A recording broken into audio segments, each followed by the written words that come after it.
64. Duas versões de Lady Polo. Meados de fevereiro de 1817. Bem, disse Lascelles, isso foi inesperado. E os criados estavam reunidos junto à parede norte da sala de jantar, uma parede que Mr. Norrell tinha acabado de atravessar com toda a calma do mundo. Lascelles estendeu a mão e a tocou. Era absolutamente sólida. Pressionou-a com força. Ela não se mexeu. Acha que ele pretendeu fazer isso? Inquiriu um dos criados.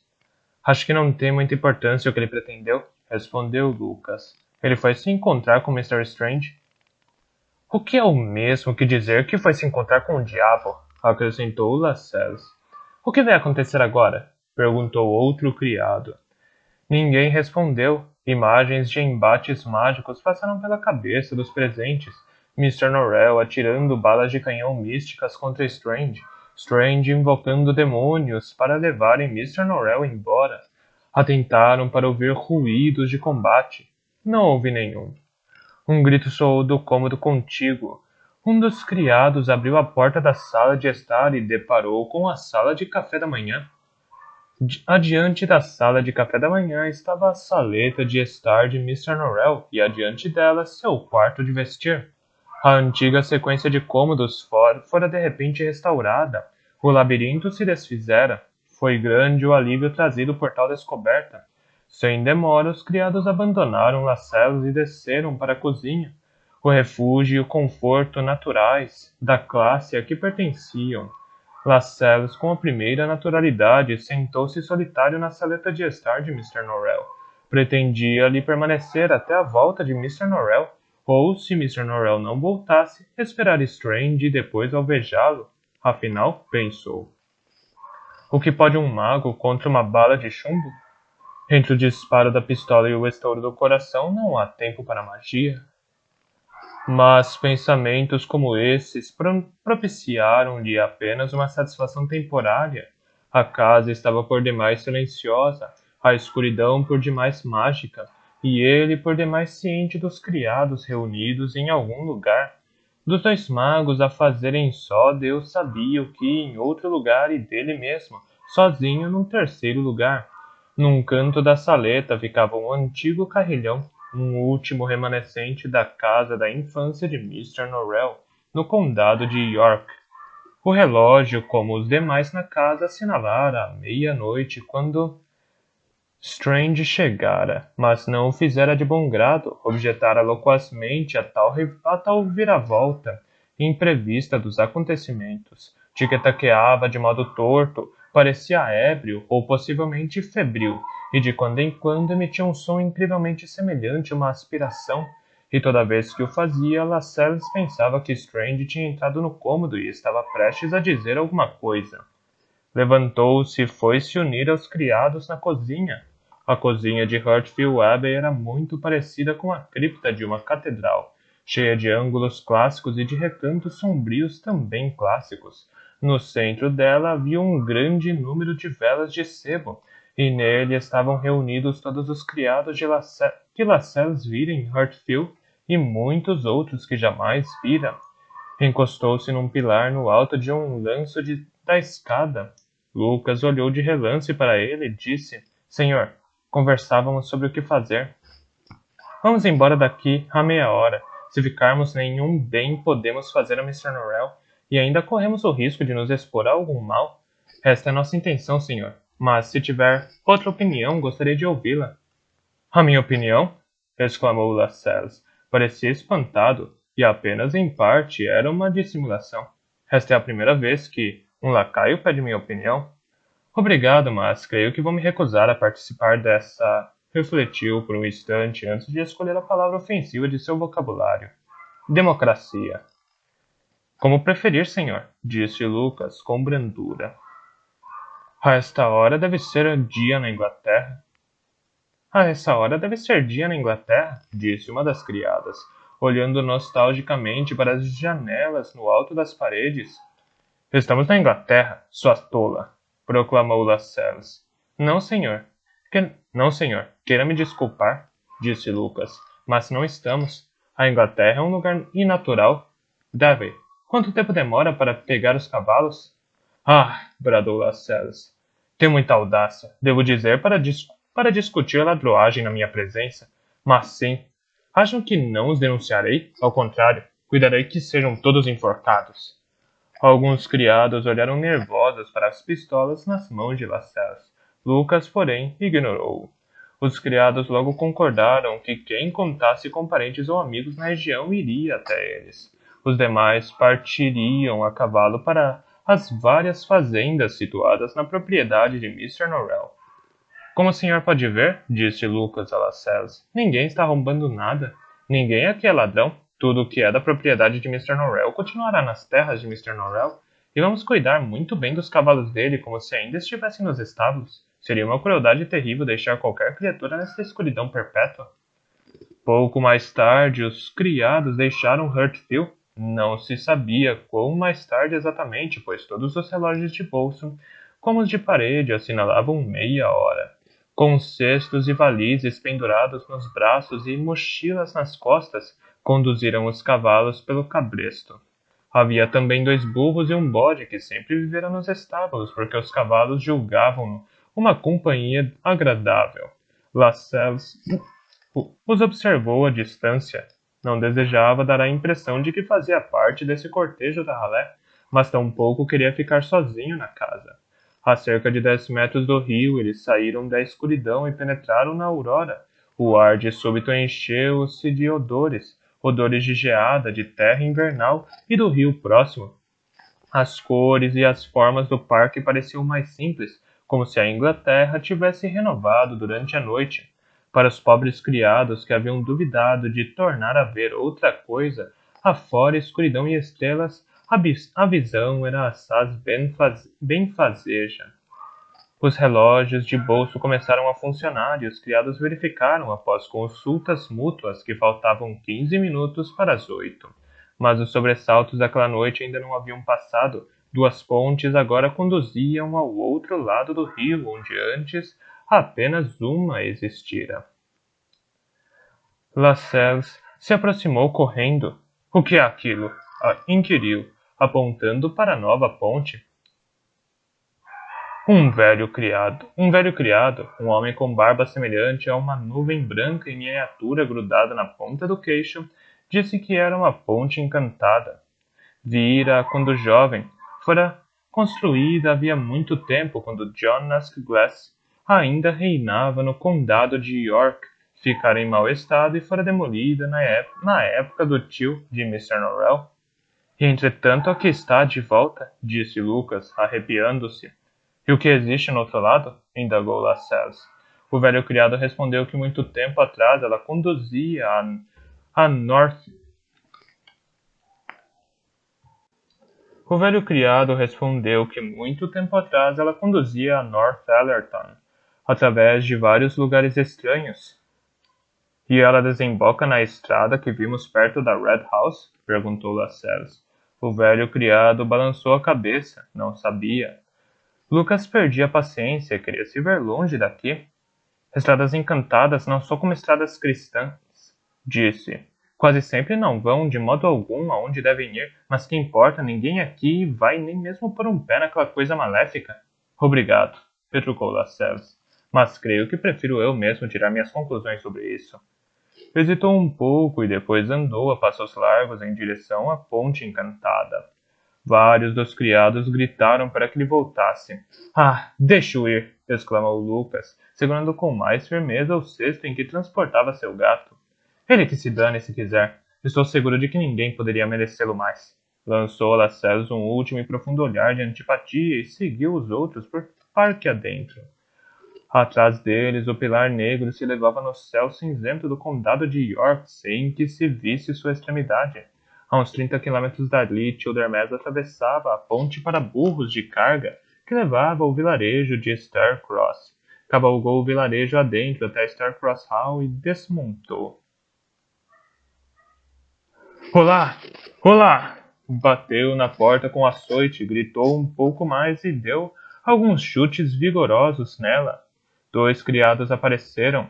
já estavam suficientemente assustados com os berros e as pancadas, e ao erguerem a vela e verificarem que o responsável por todo aquele barulho era uma pessoa de olhos arregalados, com aparência de bandido, talhe no rosto e camisa toda ensanguentada, não se mostraram menos tranquilizados. Não fiquem aí parados, todo pasmos, disse-lhes. Vão chamar seu patrão, ele me conhece. Passados 10 minutos, Mr. Segundos.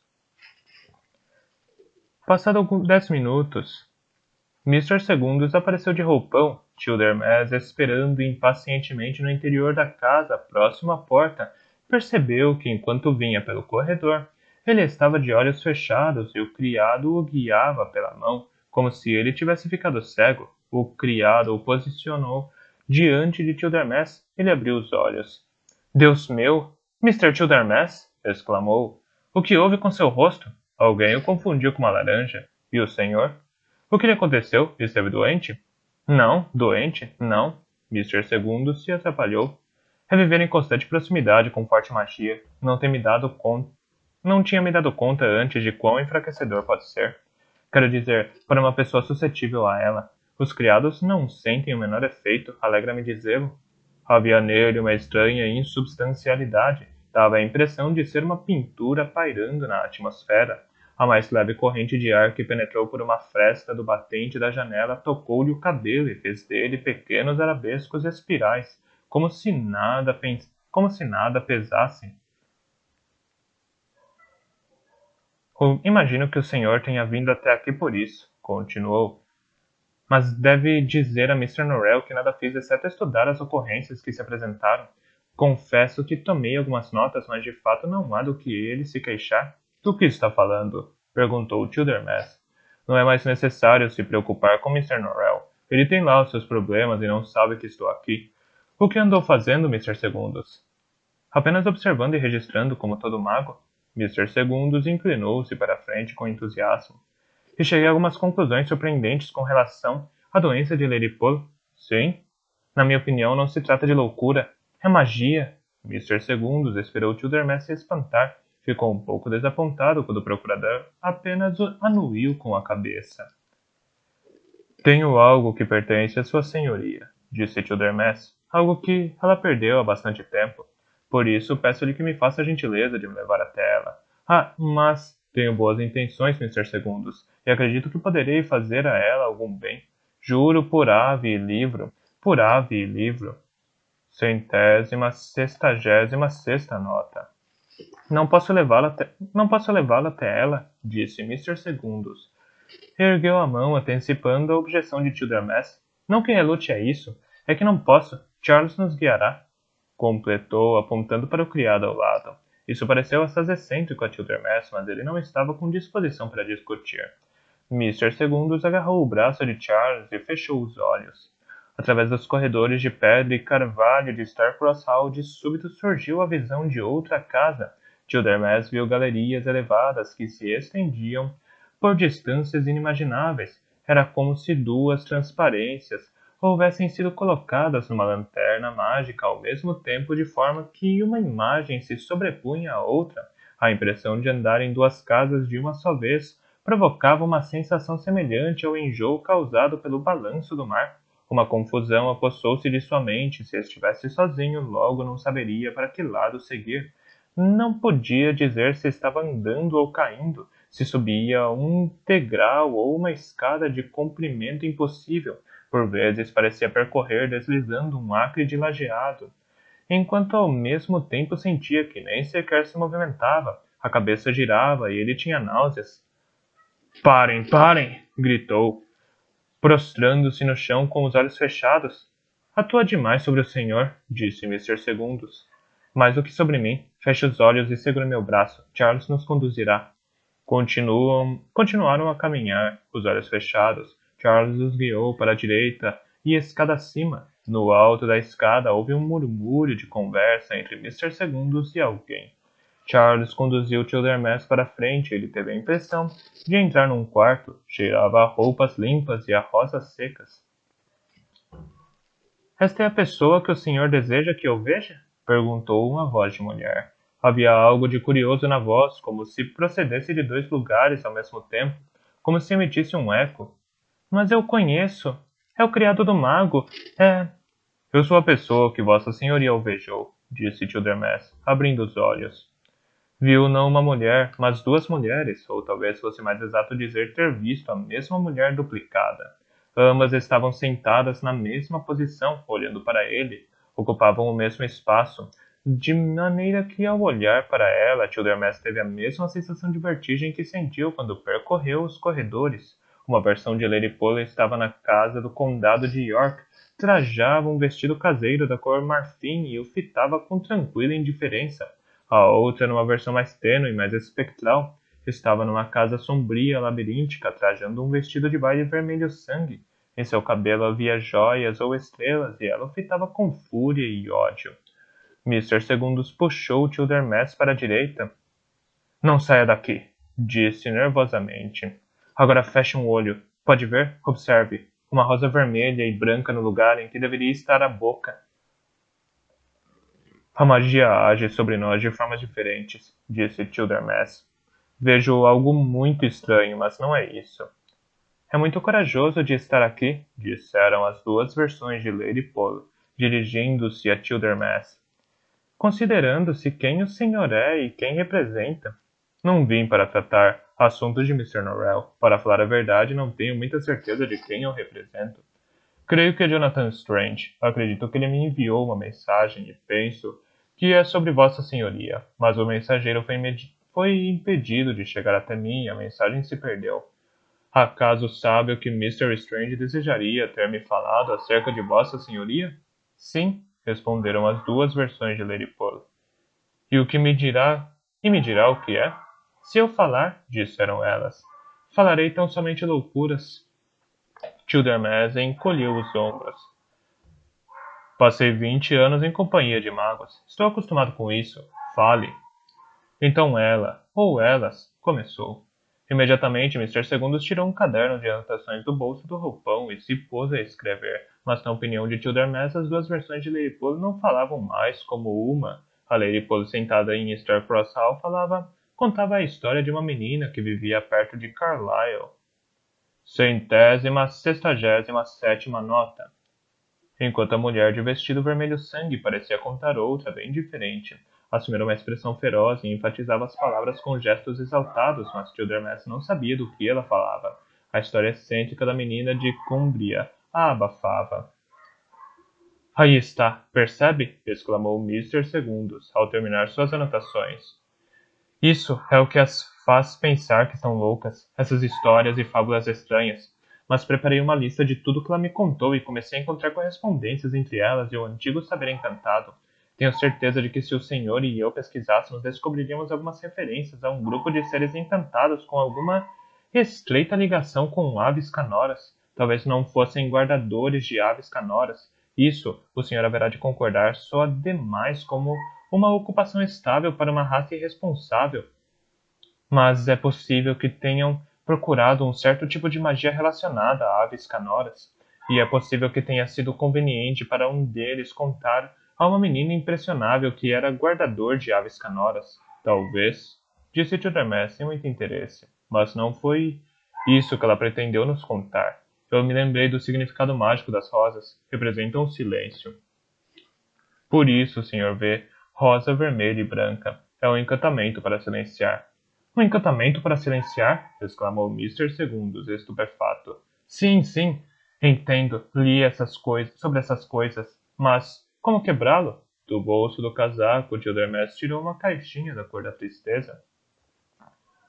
Vossa Senhoria, disse ele, dê-me sua mão esquerda. Ela apoiou a mão branca na mão morena e enrugada de Childermas. Ele abriu a caixa, tirou o dedo e o colocou no espaço vazio. Nada aconteceu. Temos que encontrar Mr. Strange, disse Mr. Segundos. Ou Mr. Norrell. Talvez consigam repará-lo. Não, retrucou Childermas. Não é necessário. Não por hora. Mr. Segundos, o senhor e eu somos dois magos, e a Inglaterra está cheia de magos. Quantos anos de estudo nós dois temos juntos? Devemos saber alguma coisa apropriada. Que tal restauração e retificação de Pale? Conheço a fórmula do encantamento, disse Mr. Segundos, mas nunca fui um mago praticante, e jamais será se não tentar. Faça a magia, Mr. Segundos. Então, Mr. Segundos fez a magia. 168ª nota. O dedo fluiu para dentro da mão, formando um todo perfeito. No mesmo instante desapareceu a impressão de corredores sombrios e infinitos à volta deles. As duas mulheres, ante os olhos de Childermas, reduziram-se a uma só. Lady Pole levantou-se lentamente da cadeira. Seus olhos viravam com rapidez de um lado para o outro, como se contemplasse um mundo novo. Todos no quarto perceberam que ela estava mudada. Havia animação e fervor em cada um de seus traços. Os olhos fulguravam com uma luz arrebatadora. Ela ergueu os dois braços, as mãos fortemente cerradas, como se pretendesse golpear com elas a cabeça de alguém. Foi encantada! Bradou. Trocada pela carreira de um homem perverso. Meu Deus! Exclamou Mr. Segundos. Minha cara Lady Pole. Controle-se, Mr. Segundos, disse Childermas. Não temos tempo para banalidades. Deixe-a falar. Estive morta por dentro e quase morta por fora. Lágrimas começaram a correr de seus olhos e ela bateu no peito com a mão cerrada. E não apenas eu. Outros sofrem neste mesmo instante. Mr. Strange e o criado de meu marido, Stephen Black. Ela contou minuciosamente dos bailes frios e espectrais que tivera de suportar, das procissões lúgubres de que fora forçada a participar e da estranha incapacidade física que impedia que ela e Stephen Black falassem da desagradável situação em que se encontravam. Mr. Segundos e os criados ouviram cada nova revelação com um horror crescente. Sentado, Childermas escutava com uma expressão impassível. Temos de escrever aos editores de jornais, exclamou Lady Pole. Estou resolvida a fazer um desmascaramento público. Desmascaramento de quem? Perguntou Mr. Segundos. Dos magos, é evidente. Strange e Norrell. Mr. Strange? Balbuciou Mr. Segundos. Não, Vossa Senhoria se equivoca. Minha cara Lady Pole, reflita um pouco sobre o que está dizendo. Por Mr. Norrell não intercedo, os crimes que cometeu contra Vossa Senhoria são desalmados, mas Mr. Strange nada fez de mal, ao menos não intencionalmente. De certo não terá ele sido mais vítima do pecado do que pecador. Ah! Exclamou Lady Pole. Ao contrário, considero-o de longe o pior. Por sua negligência e magia fria e viril, ele traiu a melhor das mulheres e mais excelente das esposas. Childermas se levantou. Aonde vai? Inquiriu Mr. Segundos. Procurar Strange e Norrell. Por quê? Bradou Lady Pole, cercando Childermas. Para alertá-los? Para que assim possam se preparar contra a vingança de uma mulher? Ah, como esses homens protegem-se uns aos outros? Não, vou lhes oferecer minha ajuda para libertar Mr. Strange e Stephen Black. Lascelles continuava a andar. A senda seguia por um bosque adentro. Na entrada dele, havia a estátua da mulher que segurava os olhos e o coração arrancados, exatamente como Childermas descrevera. Cadáveres pendiam dos espinhos em diferentes estados de decomposição. A neve cobria o chão e reinava o silêncio. Pouco depois ele chegou a uma torre. Imaginara que fosse um tipo de lugar excêntrico e extraordinário. Mas de fato, pensou, é bastante comum como os castelos dos campos limítrofes à Escócia. No alto da torre havia uma única janela iluminada por luz de vela e a sombra de alguém que observava. Lascelles também notou outra coisa, algo que Childermas não vira ou que não se dera o trabalho de relatar. As árvores estavam repletas de criaturas semelhantes a serpentes. Tinham formas pesadas e curvas. Uma estava prestes a engolir inteiro um cadáver recente de aparência carnuda. Entre as árvores e o riacho estava um jovem pálido. Seus olhos eram vazios e um leve orvalho cobria-lhe a testa. O uniforme era, pensou Lascelles, o da 11ª Brigada Ligeira. Lascelles assim se dirigiu a ele. Um de nossos compatriotas o abordou dias atrás. Falou com o senhor. O senhor o desafiou. Depois ele fugiu. Era um sujeito moreno, repulsivo, uma pessoa de hábitos desprezíveis e de origem humilde. Se reconheceu Childermas em tal descrição, o jovem pálido não demonstrou. Com voz abafada, disse: Eu sou o defensor do castelo, do olho e do coração arrancados. Faço desafios a... Sim, exclamou Lascelles, impaciente. Não me interessa, vim para lutar. para apagar a mácula sobre a honra da Inglaterra criada pela covardia daquele sujeito. O vulto na janela inclinou-se para a frente ansiosamente. O jovem pálido nada disse. Lascelles emitiu um som de irritação. Pois muito bem. Creia que desejo toda a maldade deste mundo para aquela mulher. Se isso lhe apraz, pouco me importa nem um pouco. Pistolas? O jovem pálido encolheu os ombros. Não havendo quem atuasse como padrinho para eles, Lascelles disse ao jovem que se distanciariam 20 passos e ele próprio mediu o chão. Haviam ocupado suas posições e estavam prestes a atirar, quando algo ocorreu a Lascelles. Espere! Gritou. Qual o seu nome? O jovem o fitou obtusamente. Não me lembro, respondeu. Ambos dispararam as pistolas ao mesmo tempo. Lascelles teve a impressão de que no último instante o rapaz desviara a pistola e disparara intencionalmente para longe. Lascelles não se importava. Se era um jovem covarde, pior para ele. O projétil de sua pistola voara com prazenteira exatidão e penetrara no peito do jovem. Ele o observou morrer com o mesmo interesse intenso e a sensação de satisfação que sentira ao matar Drawlight. Pendurou o corpo no espinheiro mais próximo. A seguir, entreteu-se atirando nos corpos apodrecidos e nas serpentes. Não fazia meia hora que estava entregue a tal agradável ocupação quando ouviu o som de cascos na senda do bosque, da direção oposta do reino encantado, não da Inglaterra. Aproximava-se um vulto negro montado num cavalo negro. Lascelles gritou para trás. Eu sou o defensor do castelo do olho e do coração arrancados. Começou a dizer.